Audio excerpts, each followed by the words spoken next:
Olá, aqui é o Túlio Faria do DevPleno e seja muito bem-vindo a mais um vídeo aqui no canal. E esse vídeo vai ser bem prático e uma das intenções nossas com esse vídeo é que fique cada vez mais claro para você como que funciona a parte assíncrona no JavaScript. Eu venho falando disso bastante com os alunos, com um amigo meu que está aprendendo JavaScript, com todo mundo, e eu espero que esse vídeo também ajude você a ficar cada vez mais inteirado e saber como que funciona aí por baixo dos panos a parte assíncrona, tá, do JavaScript. Por baixo dos panos aqui é só para entender realmente a diferença entre um callback, uma promise e um async await. A forma mais fácil, tá, que eu acho e acredito que é de entender isso é entender como que uma se relaciona com a outra. Entendendo isso, vai ficar muito simples entender o porquê que async await é tão legal para ser utilizado hoje em dia.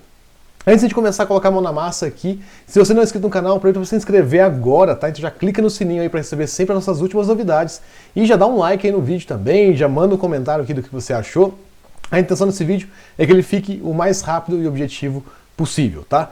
Bom, primeira coisa, o que é uma callback, tá? Então o que é um callback aqui no JavaScript? Eu estou usando o Node aqui para testar, tá? Então você está percebendo que está minha tela gravada, eu só abri o terminal aqui do Visual Studio Code, e mais nada, tá? Simplesmente para a gente fazer mais rápido aqui. Bom, o que acontece? Vou importar aqui o FS, tá? O FS é o File System, tá? Então é um módulo que gerencia o File System, então eu consigo ler e escrever arquivos. Vai ficar mais fácil de a gente fazer alguns testes assíncronos utilizando o File System. Então, vou dar um require, FS, só para a gente ter uma forma de trabalhar com assincronismo aqui. Ou uma função que retorna alguma coisa assíncrona. O que acontece? No JavaScript, eu vou fazer o seguinte aqui, ó, console.log 1, console.log 2, console.log 3. Essas três operações, elas são, ou instruções, elas são síncronas. Então eu vou salvar e vou rodar aqui node processa. A gente vai ver que vai sair, deixa eu dar uma limpada aqui, node processa. A gente vai ver que vai sair 1, 2 e 3. Por que síncrona? Porque ele executa uma após a outra. Vamos fazer um teste agora aqui, é o seguinte, ó.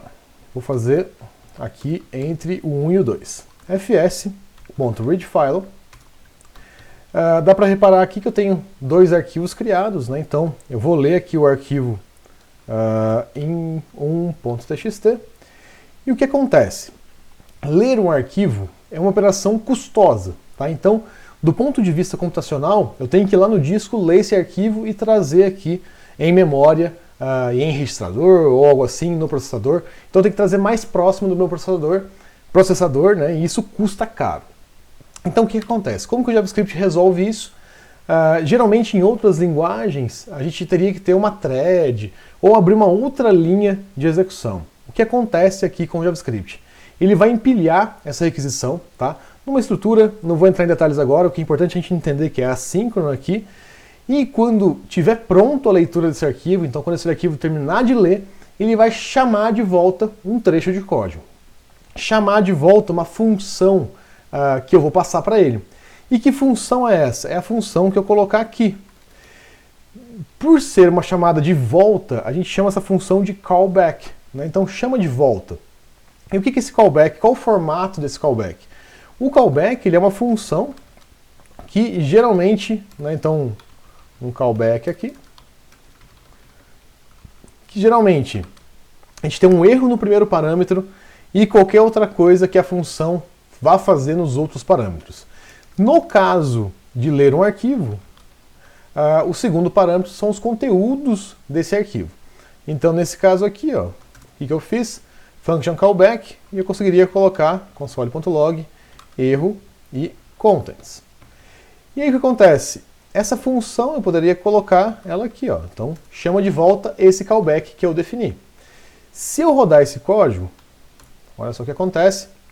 A gente vai ver 1, 2 e 3, e depois a gente vai ver null como erro e um buffer aqui, que é o nosso conteúdo do arquivo. Então se eu colocar uma string aqui, eu vou conseguir ver o que tem lá dentro, 10/n, 11/n, 12 e assim por diante.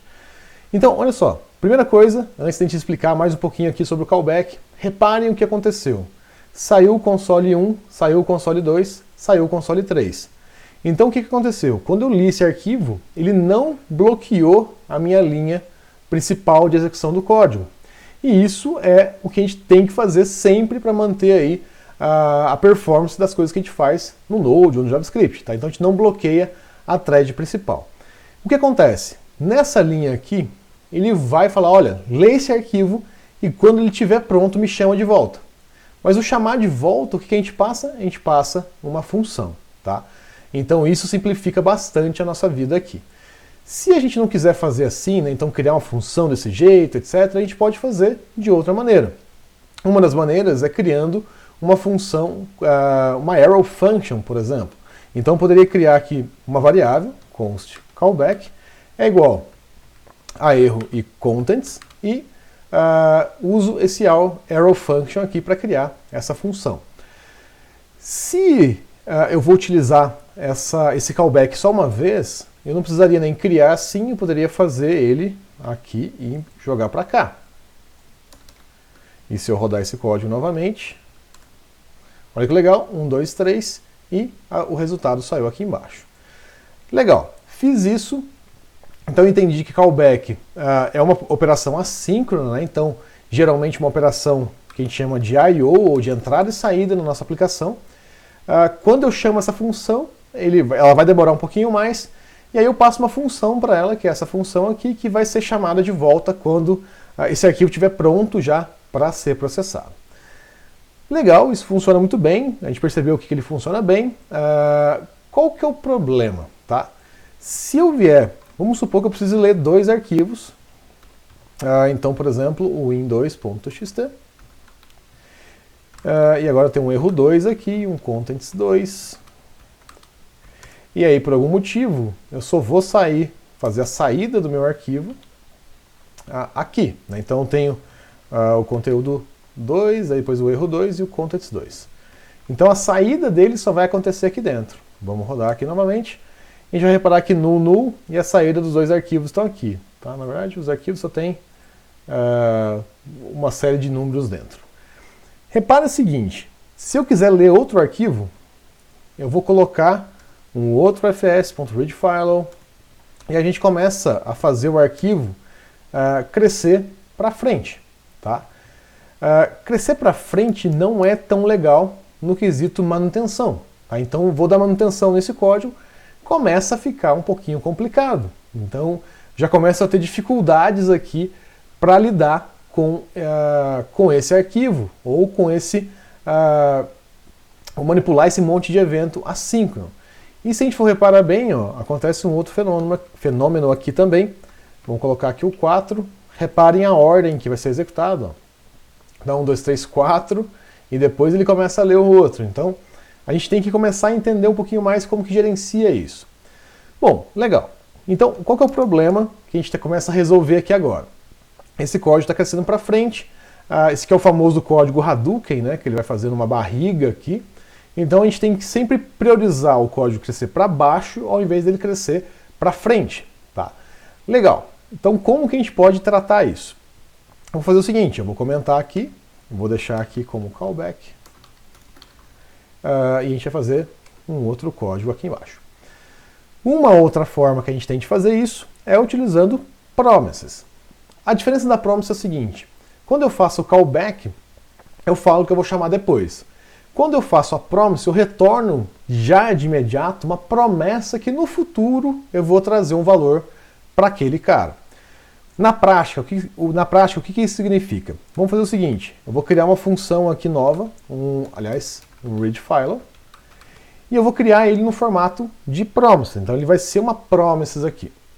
Para fazer ele no formato de promise, o que eu vou fazer? Eu vou criar uma função, então essa função ele vai receber só qual arquivo que eu quero ler, e ele vai retornar para mim, igualzinho eu fiz aqui em cima. Ó. Cadê? Naquele teste que a gente tinha feito, ó. Aqui ó, uma arrow function, então eu vou criar aqui uma arrow function também, que vai retornar uma promise. A promise, ele é um corpo, né? Então ele passa um callback aqui também, tá?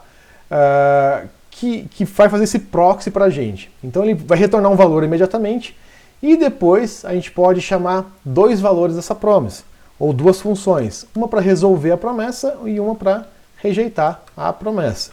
Então, dado uma promessa, eu posso fazer duas coisas. Ou eu rejeito essa promessa que eu fiz, ou eu resolvo essa promessa que eu fiz.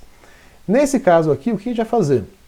A gente vai utilizar o fs.readFile, e aí eu vou ler qual arquivo que eu quero ler, é o arquivo que eu passei aqui como parâmetro da minha função. Já o meu callback aqui, eu vou fazer a mesma coisa que eu fiz anteriormente. Tá? Então, uma função anônima aqui. E aí o seguinte, se deu um erro, eu vou fazer o seguinte, eu vou rejeitar essa promise. Então eu prometi aqui que eu ia fazer alguma coisa no futuro, deu ruim aqui, eu vou cancelar a minha promessa. Ou eu vou rejeitar, falar, olha, não consigo cumprir o que eu prometi para vocês. Caso contrário, eu vou resolver e vou devolver o conteúdo para quem chamou. Legal, fiz aqui, vamos só deixar ele um pouquinho no standard aqui. Legal. Bom, agora a gente vai fazer a mesma coisa. Então, ó, read file, qual o nome do meu arquivo? in1.txt. Mas agora eu não tenho mais um callback. O que eu vou ter? Eu vou ter um then, tá? E aqui nesse then eu vou ter o contents sendo passado também em uma função, tá? Então olha só aqui o que a gente vai fazer. Então tem um then sendo passado como um contents, e aí eu consigo dar um console.log contents. Vamos rodar aqui novamente. Virou um buffer, consigo fazer aqui um string de novo. Vamos rodar aqui de novo. Legal, ele está aqui. Bacana. Olha só, por que ele não só um detalhe, né? Por que ele não saiu no mesmo formato que antes? Porque a gente estava colocando um erro junto, tá? Por isso que ele deu aquela alinhada antes lá. Aliás, que agora não deu, né? Mas tudo bem. Provavelmente com o null vai. Isso. Com o null ele separou aqui. Bom, beleza. Então qual que é a vantagem agora? Com o promise, nosso código começa a crescer para baixo. Tá? Então, ao invés de ele crescer para frente, a gente começa a fazer ele crescer um pouquinho para baixo. Isso traz uma facilidade muito grande de manutenção. Eu não tenho mais esse código Hadouken, começa a ter código para baixo aqui. Outra coisa que eu poderia fazer o seguinte, return read file in 2.txt, e aqui eu posso ter um outro then, contents também, console.log, string, contents. Vamos ver como que ficou. Então olha só que interessante, ó. Eu li os dois arquivos. Então olha só, é bem legal fazer isso, por quê? Porque eu consigo agora fazer meu código crescer para baixo, tá? Isso vale muito a pena, tá? Então, por exemplo, se eu quisesse passar de um arquivo para o outro, aqui fosse um write file, eu conseguiria fazer já dessa forma. Então eu consigo encadear promises aqui. O grande detalhe aqui não é a gente encadear a promise, mas é saber que a gente saiu do callback e virou essa função aqui, que é uma promise. E que agora a gente sabe que a promise, ela, diferente do callback, eu vou chamar de volta, eu retorno um valor para ele, né, para quem chamou, e aí depois eu vou resolver ou rejeitar essa promise. Só mais um detalhezinho que é importante é o seguinte, imaginem que a gente não vai tratar aqui já const promessa. Se eu der um console.log promessa, olha que legal. A gente tem uma promise como pending, tá? O que isso quer dizer, tá? Isso quer dizer que ela está pendente de ser resolvida. Vamos fazer um outro teste aqui. Vou tirar agora o comentário. E agora vamos colocar aqui. Ela ainda está pending. O que a gente pode fazer aqui é o seguinte, ponto finally. E então quando terminar essa promise, ela está pending. Na verdade a gente teria que fazer de novo porque ela está no final aqui. Mas ó, o que a gente pode fazer só para vocês sentirem aqui que ela já foi resolvida. Set timeout, uma funçãozinha só para sair aqui o valor da promise depois de 1 segundo. Só para a gente ver qual que é o estado dela aqui. Pende ainda, aqui ó, undefined, porque ela já foi resolvida, tá?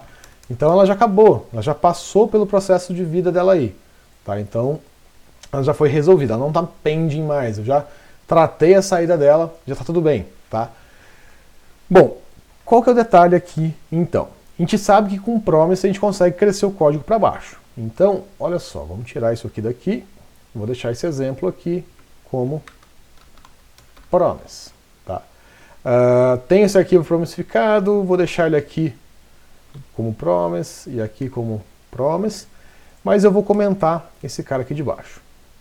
Agora vem a cerejinha do bolo, tá?